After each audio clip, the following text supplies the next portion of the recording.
আজ পহেলা বৈশাখ, বাংলা নববর্ষ। বাংলা বর্ষপঞ্জিতে যুক্ত হল নতুন বাংলা বর্ষ 1432 বঙ্গাব্দ।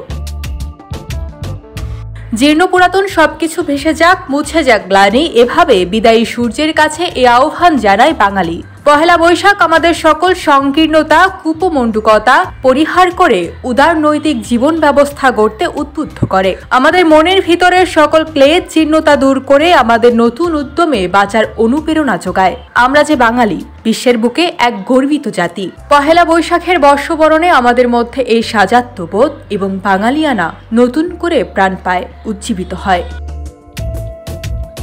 অন্যদিকে পহেলা বৈশাখ বাঙালির একটি সার্বজনীন লোক উৎসব। এদিন আনন্দঘন পরিবেশে বরণ করে নেওয়া হয় বাংলার নতুন বছরকে।